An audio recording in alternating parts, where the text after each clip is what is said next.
Hello everyone, welcome to Rekha Singh educational. आज हम लोग पुनः हिंदी व्याकरण के विस्तृत अध्ययन के क्रम में कुछ और पर्यायवाची शब्द पे चर्चा करेंगे।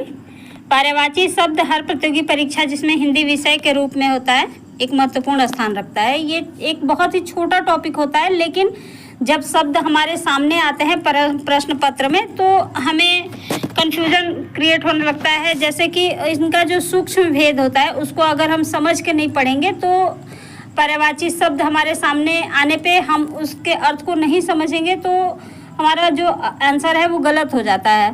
तो पर्यायवाची शब्द प्रसंगानुसार प्रयोग करना ही उचित होता है। जैसे जो आचार्य रामचंद्र शुक्ल का शब्द प्रयोग का मूल सिद्धांत कहता है कि हर शब्द का प्रयोग अलग अलग होता है। जैसे अगर मान लीजिए कि नारी जगत की जगह कामिनी जगत हम बोलते हैं तो ये हास्यास्पद होता है। नारी और कामिनी भी नारी की ही पर्यायवाची है, लेकिन अगर वहाँ पे हम उसको कामिनी जगत बोलते हैं तो ये गलत होता है। उसी तरह से यदि हम कृष्ण मुरारी हैं, अगर हम कोई हमें दुष्ट प्रवृत्ति कोई हमें परेशान कर रही है तो वहाँ पे हम भगवान से अपनी रक्षा के लिए प्रार्थना करते हैं तो उनको मुरारी कहते हैं, बांके बिहारी नहीं कहते हैं। तो इसी तरह से जैसे गोपिका रमण भी कहते हैं, जब प्रेम प्रसंग की बात होती है तो वहाँ पे गोपिका रमण उनको कहा जाता है।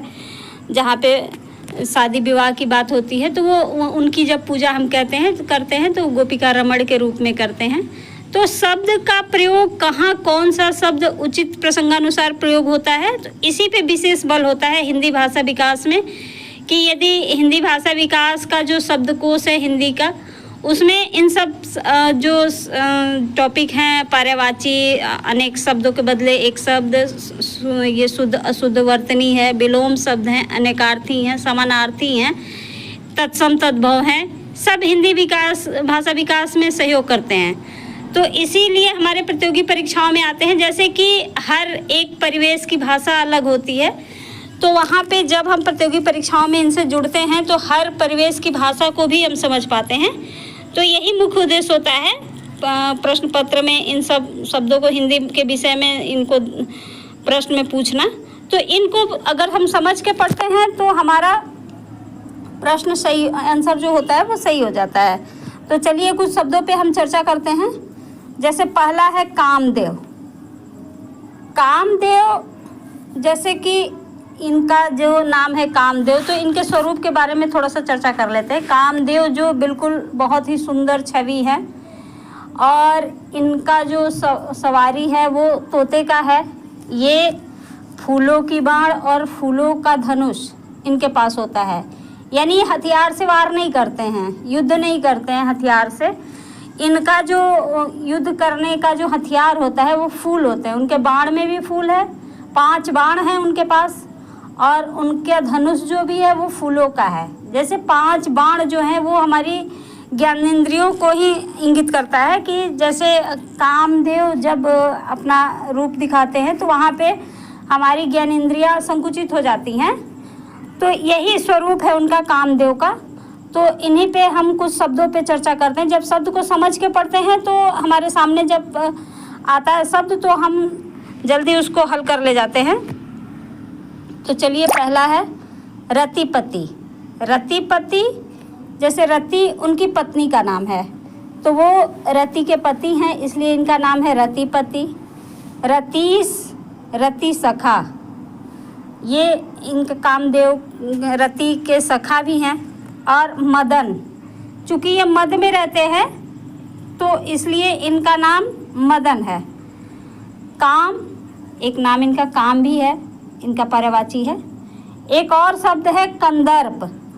कंदर्प यानी जो बहुत सुंदर छवि है। कंदर्प जो कामदेव हैं, मतलब वो मनमोहन तो है ही एकदम से, तो कामदेव की छवि जो है जो बहुत ही सुंदर है। और यहाँ कंदर्प पे जो एक और हम लोग चर्चा करेंगे थोड़ा सा शब्द विशेष पे, कि जैसे हमारे रामायण में भी एक श्लोक आता है रामचरितमानस का, तो उसमें हम जब पढ़ते हैं जो दोहा होता है, श्री रामचंद्र कृपालु भज मन हरण भव भय दारुणं नव कंज लोचन कंज मुख कंज पद कंजारुणम। अब यहाँ पे कंदर्प अगणित अमित छवि नवनील नीरद सुंदरम पट पीत मानहु रुचि सुचि नौमी जनक सुतावरम। जैसे कंदर्प अगणित अमित छवि, मतलब कि राम जी को जैसे जो कामदेव हैं उनकी जो छवि हम इतनी सुंदर वर्णन करते हैं, लेकिन जब राम की छवि का जब हम वर्णन करते हैं तो कंदर्प अगणित अमित छवि, कंदर्प भी अगणित है, इतनी सुंदर छवि है कि उनकी छवि के आगे अनगिनत कामदेव हैं। तो यहाँ पे थोड़ा सा कंदर्प था तो मैंने चर्चा कर दिया। तो यहाँ पे उस कंदर्प का मतलब बहुत सुंदर, और राम उनसे भी सुंदर हैं। मनोज, मन से जन्मा हुआ, मनोज मनमथ यानी मन में जो मन को मथ देते हैं, मन में हलचल पैदा कर देते हैं, वो कामदेव हैं। मनसीज, मन से जन्मा हुआ। अब यहाँ पे 3 शब्द और हैं, अनंग, अतनु, पुष्पचाप।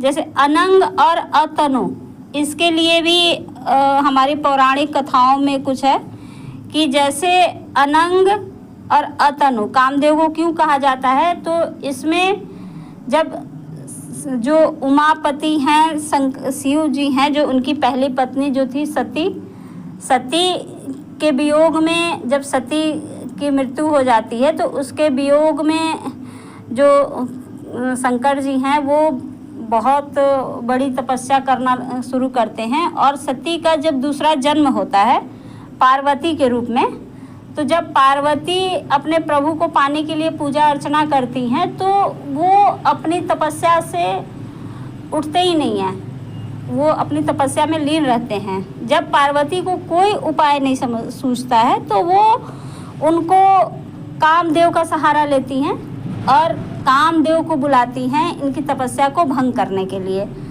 तो जब कामदेव इनकी तपस्या को भंग कर देते हैं अपने कला से जो भी है, तो वहाँ पे जब शिवजी उठते हैं तपस्या से तो उनका जो तीसरा नेत्र जो है खुल जाता है और उससे ये जल के राख हो जाते हैं। इनके पास इनका अंग पूरा जल के ही राख हो जाता है, यानी कोई अंग नहीं बचता है, तो इसलिए इनको अनंग कहा जाता है। अतनु यानी बिना तन के, अंग ही नहीं है तो बिना तन के। अब ये पुष्प चाप, चाप यानी धनुष और पुष्प यानी फूल, फूल का धनुष है इनके पास। पुष्प आयुध, पुष्प आयुध, जैसे पुष्प और आयुध यानी हथियार, इनके पास जो हथियार है वो पुष्प का है। अब जैसे इसी शब्द से रिलेटेड कुछ और पर्यायवाची हैं जो आयुध में आते हैं। आयुध यानी हथियार है, तो थोड़ा सा समझते हुए पढ़ते हुए चलेंगे हम। तो आयुध में वज्रायुध, वज्रायुध होता है। जैसे वज्र जो है वो इंद्र का हथियार है, तो इंद्र को वज्रायुध कहा जाता है, वो उनका पर्यायवाची है। शूलायुध, शूल यानी त्रिशूल जो है शंकर जी का हथियार है, तो शूलायुध ये शंकर जी का पर्यायवाची है। हलायुध, हल जो बलराम हैं उनका हथियार है, तो बलराम जी को हलायुध कहा जाता है। चक्रायुध, चक्र जो है विष्णु भगवान का है हथियार, तो वहाँ पे उनको चक्रायुध कहा जाता है, उनका पर्यायवाची चक्रायुध है। इसी तरह से गदायुध, गदायुध जो है वो बजरंगबली को कहा जाता है, इनका हथियार गदा है। एक और है चरणायुध, कभी कभी पूछता है परीक्षाओं में, तो चरणायुध जो है वो मुर्गे को कहा जाता है। मुर्गा जब लड़ाई करता है तो वहाँ पे वो अपने पैरों से लड़ाई करता है, तो इस तरह से इनको कहा जाता है पुष्पायुध। कुसुमायुध वही है, कुसुम यानी फूल, फूल का हथियार। पुष्पेशु, एसु यानी धनुष होता है, जो फूलों का धनुष है इनके पास। कुसुम सर, कुसुम सर, सर यानी बाण, तो फूलों का बाण है। पुष्प धनवा यानी फूलों का धनुष। पंचबाण, पंचबाण यानी इनके पास 5 बाण है, तो ये कामदेव का पर्यायवाची है पंचबाण। ये अक्सर पुष्प धनवा तो लगभग पूछा जाता है, अधिकतर प्रतियोगी परीक्षाओं में मैंने देखा है पुष्प धनवा पूछा जाता है। और फिर पंचसर, सर यानी बाण जिनके पास 5 बाण है। शिव रिपु, शिव रिपु यानी उसी पौराणिक कथा से शिव रिपु यानी दुश्मन, शिव के जो दुश्मन हैं वो कामदेव हैं, शिव रिपु। तो इस तरह से इनका एक नाम शिव रिपु भी है। इसी तरह से दुश्मन जहाँ लगा दिया जाता है, रिपु जहाँ शब्द लगा दिया जाता है, तो उसको थोड़ा सा समझ के पढ़ा जाता है। मीन केतु यानी इनका जो ध्वज है, केतु यानी ध्वज, झंडा, इनके रथ पे जो झंडा है वो मछली का है। मकर ध्वज, मकर यानी भी मछली होता है, तो मकर ध्वज। तो इस तरह से कामदेव का पर्यायवाची है। और ऐसे अगर हम पढ़ेंगे तो पर्यायवाची शब्द पे कोई कंफ्यूजन नहीं रहेगा। जब परीक्षा में हमारे सामने आएगा तो उसको हम आसानी से हल कर लेंगे। अगला शब्द है सिंह। सिंह का पर्यायवाची जो पूछा जाता है परीक्षाओं में, तो पहला है शार्दूल।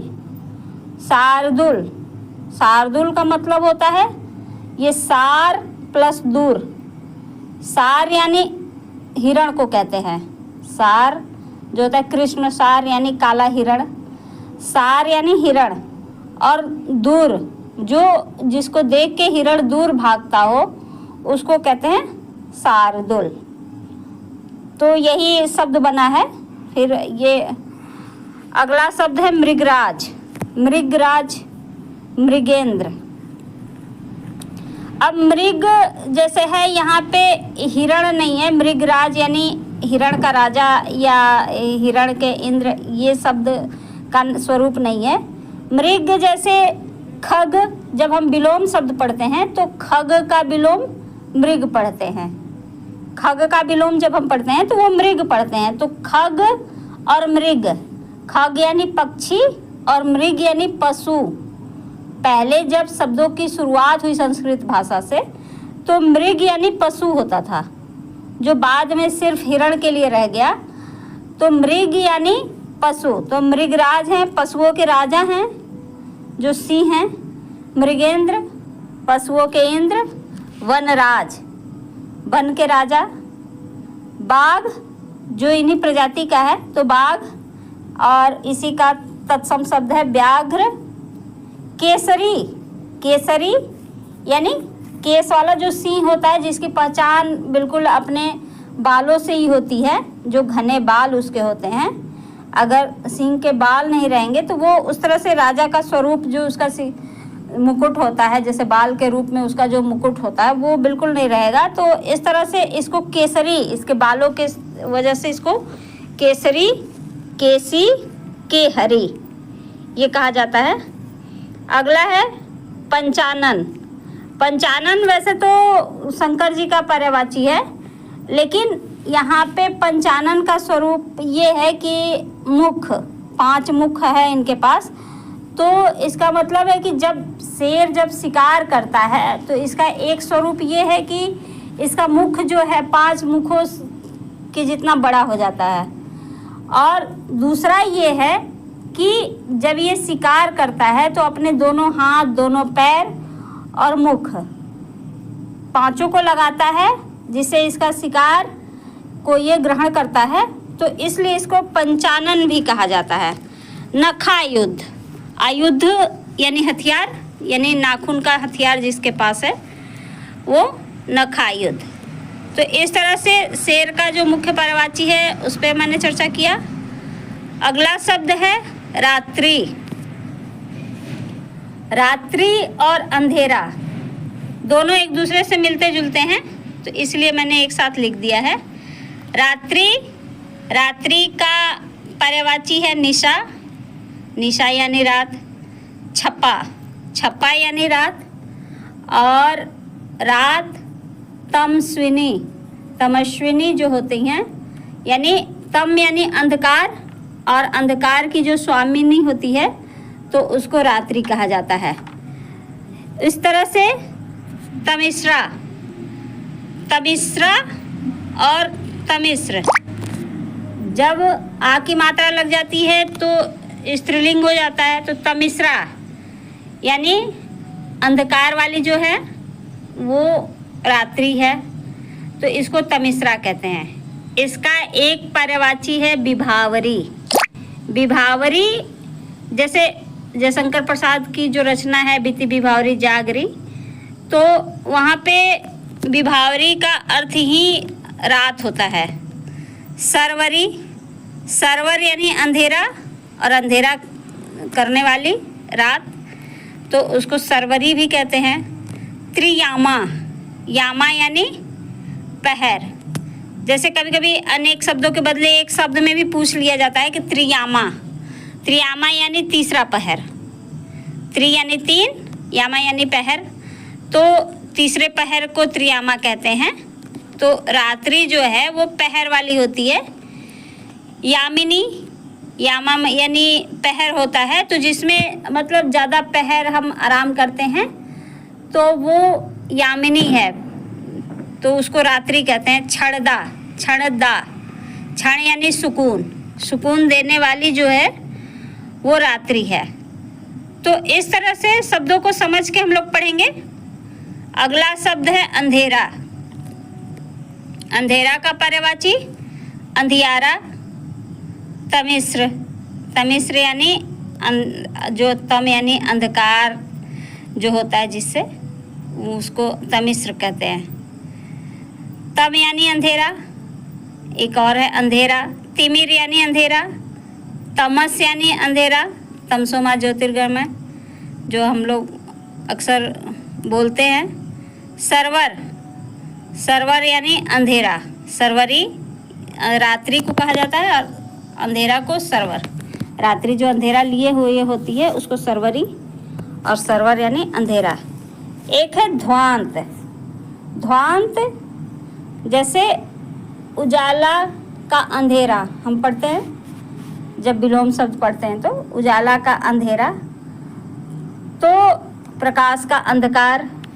इसी तरह से उजाला का एक पर्यायवाची धवल होता है। धवल, धवल यानी उजाला, तो उसी धवल का अंत जो करने वाला होता है, ध्वांत जो होता है, उसको अंधेरा, ये अंधेरा का पर्यायवाची है।